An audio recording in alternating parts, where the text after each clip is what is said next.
बिस्मिल्लाहिर्रहमानिर्रहीम अस्सलाम वालेकुम वरहमतुल्लाहि वबरकातुहू। इस वक्त स्टडी कर रहे हैं फर्स्ट ईयर फिजिक्स और यूनिट नंबर 5 है हमारे पास। वर्क एनर्जी एंड पावर का टॉपिक था हमारे पास और ऑलमोस्टली ये लास्ट टॉपिक रह गया इस लेक्चर का हमारे पास। उसके बाद हम एमसीक्यू सॉल्व करेंगे और साथ साथ सीआरक्यू ईआरक्यू और फिर प्रॉब्लम सॉल्व करेंगे, इस चैप्टर को फिनिश करेंगे। ठीक है, तो इस वक्त हमारे पास जो टॉपिक हमारे पास है वो ट्रांसफॉर्मेशन ऑफ एनर्जी। तो जैसे कि इसका नाम इंडिकेट कर रहा है कि ट्रांसफॉर्मेशन होगा। ट्रांसफॉर्मेशन का मतलब ये है कि एक फॉर्म से दूसरी फॉर्म के अंदर चेंज करेंगे। किसको? एनर्जी की बात कर रहे हैं हम यहाँ पे। ठीक है, तो एनर्जी को हम चेंज करेंगे एक फॉर्म से दूसरी फॉर्म में। अब याद रख लीजिए कि एनर्जी को कोई भी शख्स क्रिएट नहीं कर सकता सिवाय अल्लाह तबारक व तआला के। ठीक है, जो भी क्रिएट करता है वो अल्लाह तबारक व तआला क्रिएट करता है। और इसको अंडरस्टैंड कर लीजिए इस वर्ड के लिए कि क्रिएट करना इंसान की पॉसिबिलिटी में नहीं है। वो क्रिएट नहीं कर सकता, वो सिर्फ ट्रांसफॉर्म कर सकता है एक एनर्जी को दूसरी एनर्जी के अंदर, एक एनर्जी से दूसरी, एक फॉर्म से दूसरी फॉर्म के अंदर। तो यहाँ पे टॉपिक जो आएगा वो ट्रांसफॉर्मेशन ऑफ एनर्जी आएगा। ठीक है, तो ये किस तरीके से होगा, इसमें क्या स्टडी करेंगे, इसको थोड़ा सा डिटेल में करते हैं। लेकिन साथ में आगे क्या है, सवाल का हिस्सा है law of conservation of energy with derivation. उसका डेरिवेशन भी करेंगे कि किस तरह से law of conservation of energy drive किया जाएगा। तो सबसे पहले टॉपिक को चलते हैं जो ट्रांसफॉर्मेशन ऑफ एनर्जी है। तो energy can neither be created, energy को ना तो आप क्रिएट कर सकते हैं नॉर डिस्ट्रॉय, ना ही आप करेंगे। नीदर का मतलब है नो। नीदर जब भी इस्तेमाल होता है इसका मतलब होता है नो, यानी कि energy can neither be created, energy को ना तो आप क्रिएट कर सकते हैं नॉर डिस्ट्रॉय, ना ही आप इसको ख़त्म कर सकते हैं। कोई ये कहता है ना कि मैंने, जैसे कि एटम बम भी अगर कहा जाता है तो वो कि उसने डिस्ट्रॉय कर दिया, तो डिस्ट्रॉय नहीं होता, वो प्रोसेस चलता रहता है, वो बिल्कुल ख़त्म नहीं होता। वो एक फॉर्म से दूसरी फॉर्म में चेंज हो जाएगा लेकिन डिस्ट्रॉय नहीं हो सकता। तो एनर्जी को ना तो आप क्रिएट कर सकते हैं ना ही आप उसको डिस्ट्रॉय कर सकते हैं। किसी भी चीज़ को कहते हैं ना, कोई चीज़ स्टोन है, उसको हैमर मारा और उसको तोड़ दिया तो वो पाउडर फॉर्म कर दिया, उसको चेंज कर दिया आपने। आप चेंज कर सकते हैं लेकिन ख़त्म नहीं कर सकते। दुनिया में चीज़ें ख़त्म नहीं होती, चाहे ट्रांसफॉर्मेशन ऑफ एनर्जी ले लें या ट्रांसफॉर्मेशन ऑफ ह्यूमन ले लें, कुछ भी ले सकते हैं आप।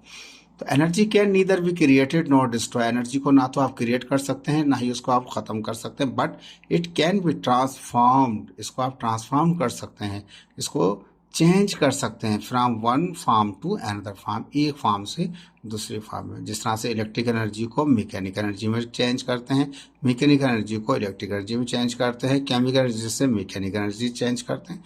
ये तो बहुत सारी फॉर्म्स हो गए हमारे पास। अगर रॉकेट भी ऊपर जा रहा है तो वो फ्यूल एनर्जी को कंज्यूम करके कुछ ट्रेवलिंग कर रहा होता है, कुछ ट्रांसफॉर्म आगे की तरफ मूवमेंट कर रहा होता है। तो एनर्जी चेंज हो रही होती है लेकिन ख़त्म नहीं होती।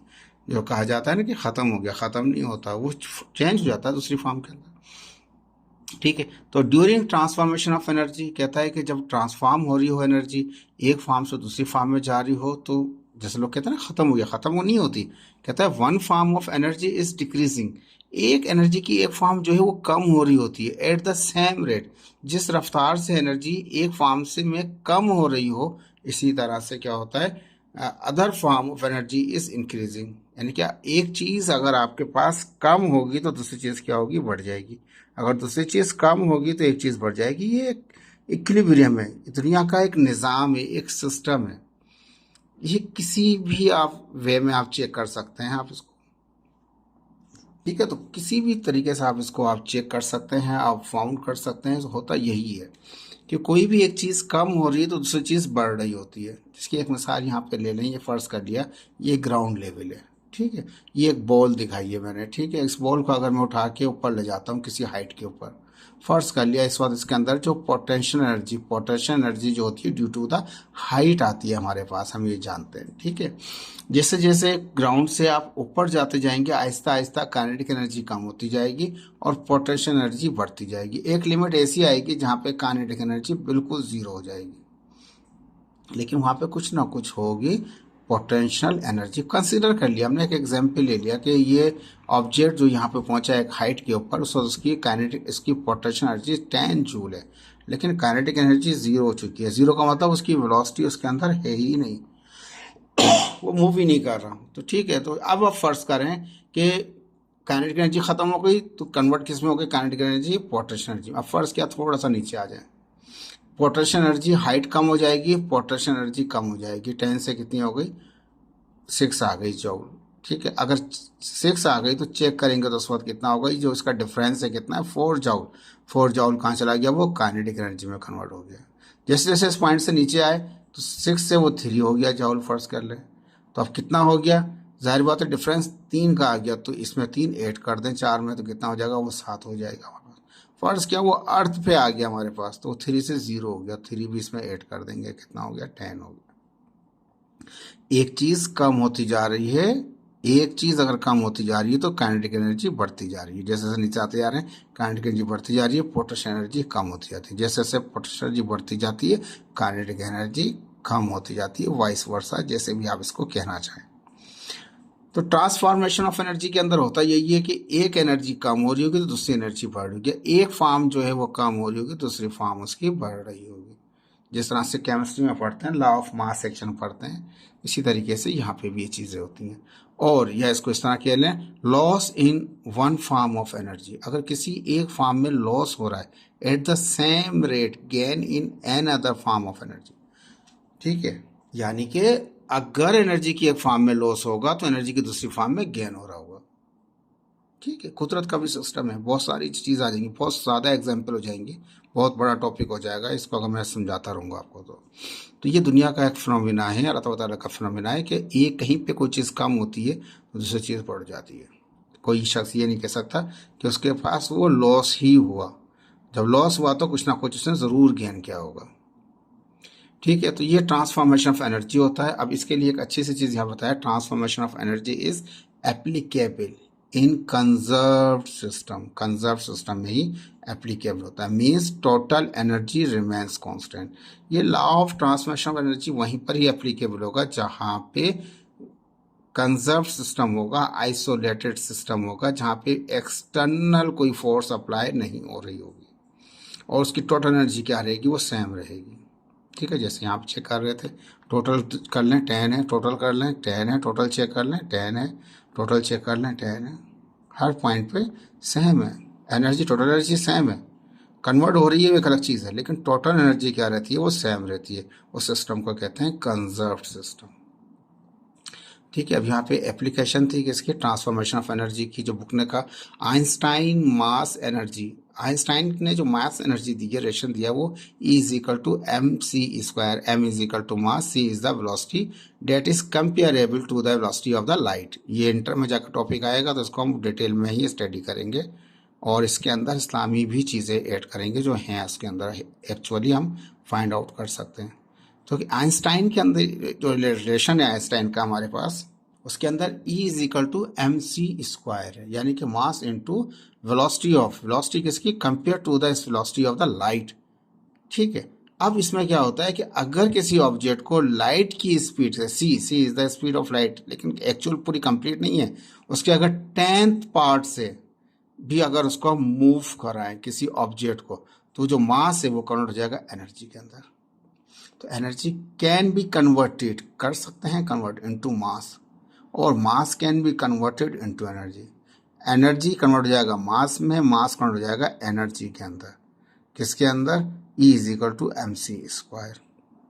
इंटर में बहुत डिटेल में स्टडी करेंगे आइंस्टाइन की इस theory of, special theory of relativity को, जिसके अंदर हम स्टडी करेंगे इस तरह से कि स्पीड ऑफ लाइट से अगर किसी ऑब्जेक्ट को मूव कराएं हम स्पीड ऑफ लाइट से, तो वो ऑब्जेक्ट नज़र आएगा नहीं, वो नज़र ही नहीं आएगा, वो गायब हो जाएगा हमारे लिए, बिल्कुल गायब हो जाएगा। ठीक है, और टाइम क्या होगा, अगर स्पीड ऑफ लाइट से मूव करेगा तो टाइम उसके लिए कांस्टेंट होना शुरू हो जाएगा। मेराज का जो वाकया है उसकी वेरिफिकेशन ये भी करता है, आइंस्टाइन की थ्योरी भी करती है, इंटर में पढ़ेंगे इसको डिटेल के अंदर वहाँ पे। तो आइंस्टाइन की जो रिलेशन है E is equal to M C square, तो याद रख लीजिए, इसमें क्या होता है, एनर्जी को कन्वर्ट कर सकते हैं मास में, मास को कन्वर्ट कर सकते हैं हम एनर्जी में, इस रिलेशन के जरिए। ठीक है, तो ये ट्रांसफॉर्मेशन हो सकती है एनर्जी की यहाँ पे। ठीक है, मास से एनर्जी, एनर्जी से mass. Pair production is also example of conversion of energy into matter. अब यहाँ पे दिखाया है, एक फोटोन आके न्यूक्लियस को हिट किया, जैसे न्यूक्लियस हिट किया तो इलेक्ट्रॉन और पॉजिट्रॉन और इलेक्ट्रॉन की क्या हुआ, इमिशन हो गया। नेगेटिव वाला इलेक्ट्रॉन है और पॉजिटिव वाला पॉजिट्रॉन है, एक पेयर की प्रोडक्शन हो गई। फोटोन कहते हैं लाइट को, जो रोशनी आ रही, रोशनी जब आके उसने हिट किया एटॉमिक न्यूक्लियस को, तो उसने प्रोड्यूस कर दिया इलेक्ट्रॉन एंड पॉजिट्रॉन को, तो अपनी एनर्जी कन्वर्ट कर दी दो पार्टिकलों के अंदर। तो ये भी क्या, मैटर के अंदर एनर्जी से मैटर कन्वर्ट कर दिया, कन्वर्जन है। अब nuclear fission fusion are the example of conversion of mass and energy.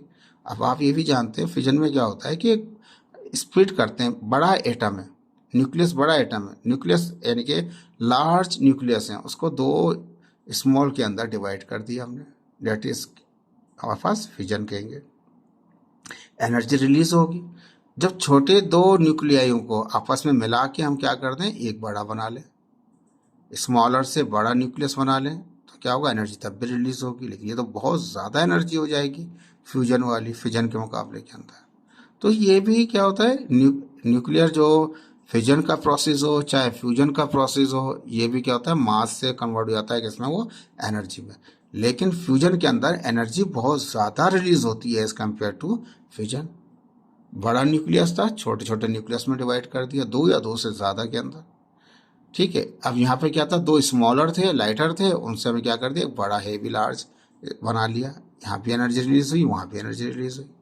तो ये क्या है कि ये कन्वर्जेंस है, डिस्ट्रॉय नहीं हुआ, ख़त्म नहीं हुआ, क्रिएट नहीं हुआ, खुद ब खुद नहीं हुआ। क्रिएट से मुराद है खुद ब खुद नहीं हो गया, खुद ही एनर्जी बन गई, ऐसा नहीं हुआ। इलेक्ट्रिकल से मैकेनिकल ट्रांसफॉर्मेशन होती है, केमिकल से मैकेनिकल ट्रांसफॉर्मेशन होती है, तमाम चीज़ें इसकी एप्लीकेशन में आ जाएंगी, ठीक है। इसके बाद हमारे पास टॉपिक जो आ रहा है आपका वो law of conservation of momentum है। थोड़ा सा इसको, ठीक है जी। अब हम आगे बढ़ते हैं, इसमें law of conservation of energy को स्टडी करेंगे। फर्स्ट कर लिया, एक बॉल थी जो ज़मीन के ऊपर थी, इसको हम ज़मीन की सरफेस से मूव करके ले गए पी पॉइंट के ऊपर, ठीक है। इसका जो मास है वो एम है हमारे पास, ठीक है जी। थोड़ा सा ये वो हो गया हमारे पास, ठीक है। तो यहाँ पे हम इस ऑब्जेक्ट को यहाँ से अर्थ से लेके आ गए पी पॉइंट के ऊपर, उसको हमने कह दिया ये एम है हमारे पास, ठीक है जी। और ये जो फासला है, हाइट है, वो एच है हमारे पास पी पॉइंट के ऊपर, ठीक है। अब हम चेक करेंगे इसके अंदर लॉ ऑफ कंजर्वेशन एनर्जी के अंदर पी पॉइंट के अंदर कितनी एनर्जी है, सरफेस ऑफ अर्थ के ऊपर कितनी एनर्जी हो, एक पॉइंट बीच में ले लिया कहीं पे, क्यू पॉइंट ले लिया, वहाँ पर कितनी एनर्जी है। तो कंजर्वेशन ऑफ एनर्जी का मतलब ये कि वो कांस्टेंट रहना चाहिए। तो उसका मतलब क्या है कि इस पॉइंट पे, इस पॉइंट पे और इस पॉइंट पे वो क्या रहेगा, उसकी एनर्जी सेम रहेगी, हमारी टोटल एनर्जी क्या रहेगी, वो सेम रहेगी हमारे पास। तो law of conservation of energy को स्टडी करेंगे तो कहता है total energy of an isolated system remains constant. कहता है जो ऐसा सिस्टम, आइसोलेटेड सिस्टम जिसमें बाहर से कोई फोर्स अंदर नहीं आए, अंदर की फोर्स बाहर नहीं जाए, ऐसा सिस्टम जिसमें बाहर की फोर्स अंदर नहीं आए, अंदर की फोर्स बाहर नहीं जाए, उस सिस्टम को बोलेंगे आइसोलेटेड सिस्टम। तो ऐसे सिस्टम में क्या होगा, टोटल एनर्जी क्या रहेगी, वो कांस्टेंट रहेगी। अब इस पॉइंट पे पी पॉइंट पे चेक करें हम, तब भी टोटल एनर्जी वही होगी जो क्यू पॉइंट पे होगी, वही टोटल एनर्जी होगी ओ पॉइंट पर, सरफेस के ऊपर। तो पहले पी पॉइंट स्टडी करेंगे, फिर ओ पॉइंट स्टडी करेंगे, उसके आखिर के अंदर क्यू पॉइंट को स्टडी करेंगे। तो यहाँ पे कहा energy can neither be created not destroy. से भी ऊपर हमने कहा था कि एनर्जी को ना तो हम क्रिएट कर सकते हैं ना डिस्ट्रॉय कर सकते हैं, बट इट कैन ट्रांसफॉर्म और transferred from one form to other form. उस ट्रांसफर तो आप कर सकते हैं लेकिन क्रिएट नहीं कर सकते। कंसिडर कर लिया एक ऑब्जेक्ट है, इसका मास एम है, ठीक है, मास एम है, उसको पी पॉइंट के ऊपर प्लेस कर रखा है from the ground at a height H. कितनी हाइट ले रहा है वो, एच हाइट के ऊपर पी पॉइंट पे मौजूद है। अब हम पी पॉइंट के ऊपर निकालेंगे काइनेटिक एनर्जी, पी पॉइंट पर निकालेंगे पोटेंशियल एनर्जी, और फिर बाद में निकालेंगे टोटल एनर्जी इस पी पॉइंट पे कितनी है। अब जाहिर बात है जैसे जैसे वो हाइट पे गया तो जाहिर बात है वो काइनेटिक एनर्जी इस हाइट पे पहुंच के वो जीरो हो गई। ये वो पॉइंट है जहाँ पे वेलोसिटी है ही नहीं, वो रुक गया। तो kinetic energy eight P point is zero. तो पी पॉइंट के ऊपर काइनेटिक एनर्जी क्या होगी, वो जीरो होगी। जो पोटेंशियल एनर्जी होगी उसका फॉर्मूला क्या होगा, P is equal to M G H. M mass है, जी ग्रेविटी है, एच इसकी हाइट है, जितना हाइट है वो एच चेंज होगा सिर्फ। अब टोटल एनर्जी निकालो इस पी पॉइंट के ऊपर तो क्या करना पड़ेगा, काइनेटिक एनर्जी को प्लस कर लो पोटेंशियल एनर्जी के साथ। तो kinetic energy eight P point plus potential energy eight P point, ठीक है, अब काइनेटिक एनर्जी हम जानते हैं वो तो हमने जीरो है, क्योंकि पी पॉइंट तक पहुंचते पहुंचते वो तो जीरो हो गया, वेलोसिटी बंद खत्म ही हो गई, इसकी वेलोसिटी है ही नहीं, तो काइनेटिक एनर्जी जीरो है। पोटेंशियल एनर्जी कितना है, एम जी एच है, तो दोनों को जमा करूंगा क्या आ जाएगा, पी पॉइंट पे एम जी एच आ गया, जो कि खुद पोटेंशियल एनर्जी के बराबर है, इसको इक्वेशन 1 कह दिया। ठीक है, इसके बाद अब हम ओ पॉइंट पे चेक करेंगे इसी के लिए, तो कहता है 8 पॉइंट ओ पॉइंट के ऊपर काइनेटिक एनर्जी भी चेक करेंगे, पोटेंशियल एनर्जी भी चेंज करेंगे और टोटल एनर्जी भी चेक करेंगे। Now the body is allowed, अब जाहिर बात है ऑब्जेक्ट तो पी पॉइंट पे था, ऊपर था, ठीक है ना, ऑब्जेक्ट कहाँ था, ये पी पॉइंट पे था, ऊपर था। ठीक है, जब यहां से इसको क्या करेंगे, इसको छोड़ेंगे, फॉल करेंगे, तो इसका इनिशियल वेलोसिटी क्या हो जाएगी, वो जीरो हो जाएगी। ठीक है जी, तो यहां लिखा है now the body is allowed to fall freely under gravity from point पे, जो पी पॉइंट जब स्टॉप पे था वहां से हमने उसको छोड़ दिया to the point O point तक के लिए, with the initial velocity V I is equal to zero. जब भी किसी ऑब्जेक्ट को ऊपर से आप छोड़ते हैं, ड्रॉप करते हैं तो वी आई जीरो हो जाता है, ये हमने मैट्रिक में पढ़ा था, 9th में भी पढ़ा था हमने, V I is equal to zero. अब नीचे जहां तक आ रहा है, ओ तक आ रहा है, तो वो फाइनल वेलोसिटी होगी, उसको हमने कंसिडर कर लिया कि वो वी है। ठीक है, तो कहता है कि as the body goes down, जैसे जैसे बॉडी ऊपर से नीचे आ रही होगी, जैसे जैसे ऑब्जेक्ट पी पॉइंट से नीचे ओ की तरफ आ रहा होगा, तो क्या होगा, potential energy will start to decreasing. ठीक है, पोटेंशियल एनर्जी कम हो रही होगी and kinetic energy will start to increasing. जैसे जैसे हाइट कम होती जाएगी, पोटेंशियल एनर्जी कम होती जाएगी, तो वाइस वर्सा में क्या होगा, काइनेटिक एनर्जी बढ़ती जाएगी हमारे पास। 8 पॉइंट ओ या जीरो खेलें, ठीक है, potential energy will be zero. जब सरफेस पे आ गई तो उसके बाद पोटेंशियल एनर्जी तो खत्म हो जाएगी, क्योंकि हाइट ही कुछ नहीं बचेगी वहां पे, H is equal to zero, height H zero हो गया जब सरफेस पे आ गया, तो पी ओ पॉइंट पे पहुंचने के बाद पोटेंशियल एनर्जी जीरो हो जाएगा, but kinetic energy will be the maximum, वो मैक्सिमम होगा, जो क्या होगा, हाफ एम वी स्क्वायर होगा। अब हम जानते हैं ड्राइव करने के लिए कि हम जानते हैं कि वी आई तो जीरो था, ऊपर से ड्रॉप किया पी पॉइंट से, और नीचे आते आते तक वो वी हो गया वेलोसिटी।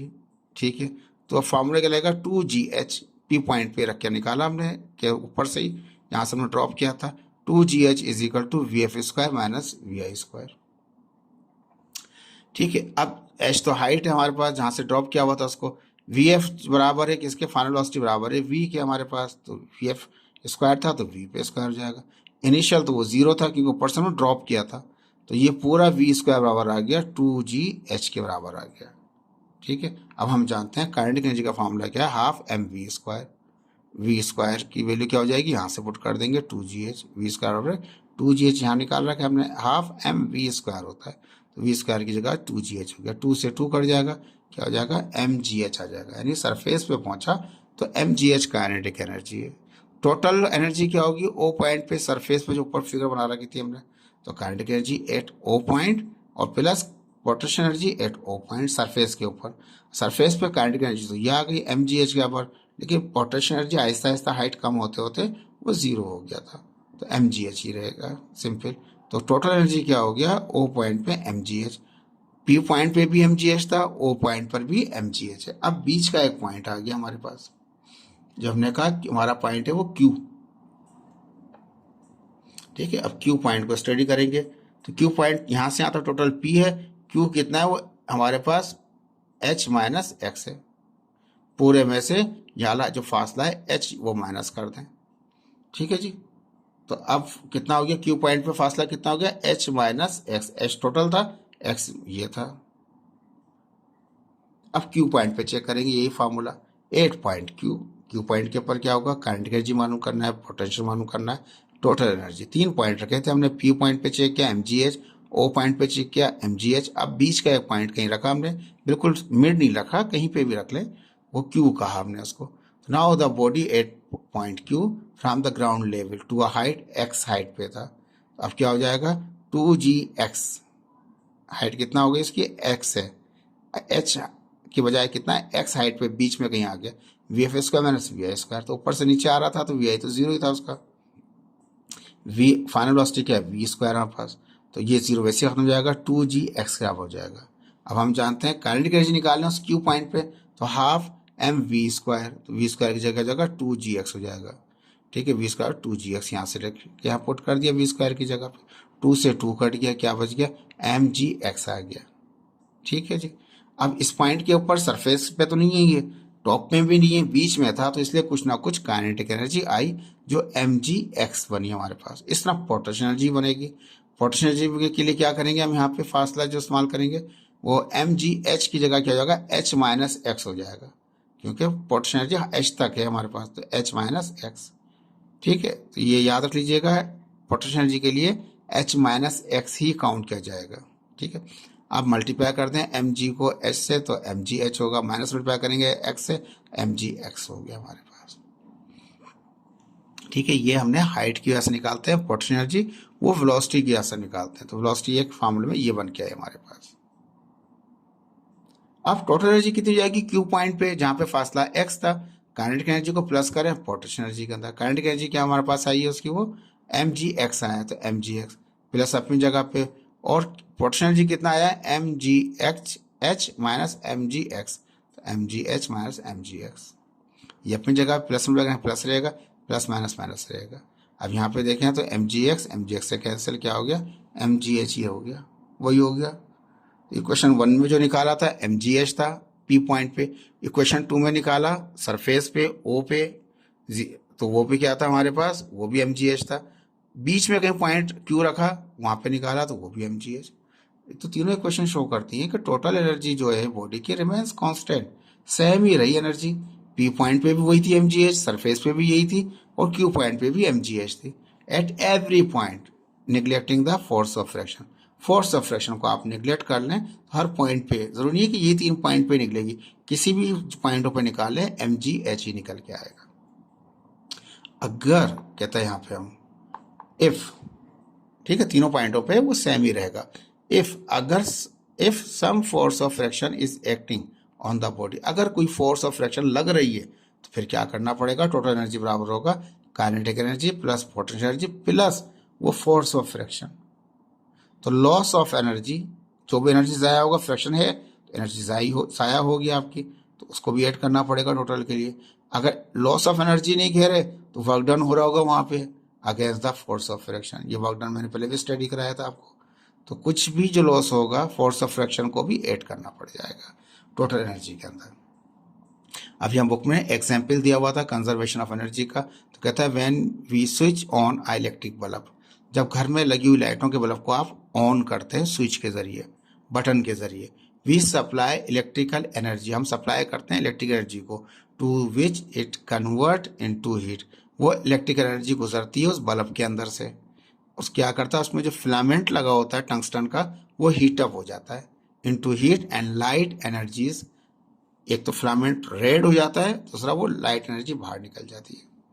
इलेक्ट्रिक एनर्जी बराबर हो गई किसके, heat energy plus light energy की। हीट एनर्जी किसमें होती है, बल्ब को हाथ लगा के देखो आप तो गर्म हो रहा होगा, हीट एनर्जी होगी, और लाइट एनर्जी वो बाहर इल्यूजन नजर आ रहा होगा, रोशनी नजर आ रही होगी आपको। हीटअप हो गया टंगस्टन की वजह से, हीटअप हो गया, पावर वहां पे जाया हो गया। तो दोनों को जमा करेंगे तो इलेक्ट्रिक एनर्जी बराबर जाएगा, यानी कि ये कह लें इलेक्ट्रिक एनर्जी से आपने हीट एनर्जी ले ली, लाइट एनर्जी ले ली, कन्वर्जन कर दिया। इसी कहता है फॉसिल फ्यूल्स, जैसे कि कोल है, पेट्रोल है, डीजल है, वाट एवर जो भी लंच है, is stores of chemical energy. चाहे कोल हो, चाहे पेट्रोल हो, चाहे डीजल हो, कोई भी आपके पास फ्यूसल किस्म का फ्यूल हो आपके पास, तो ये केमिकल एनर्जी को शो करता है। व्हेन दे बर्न, जब उसको हम जलाते हैं कोल को या पेट्रोल को बर्न करते हैं तो केमिकल एनर्जी कन्वर्ट हो जाती है किसमें, हीट एनर्जी के अंदर। ठीक है जी, तो केमिकल एनर्जी से भी हीट एनर्जी ली और कुछ लॉस हो गया, कुछ ज़ाया हो गया आपके पास।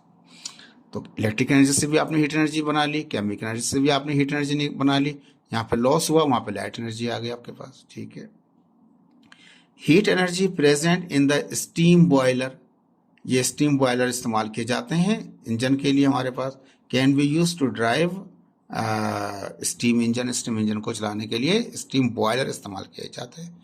Hair the heat energy is converted into kinetic, वो चेंज हो जाता है हीट एनर्जी किसमें, काइनेटिक यानी मैकेनिकल एनर्जी में चेंज हो जाता है।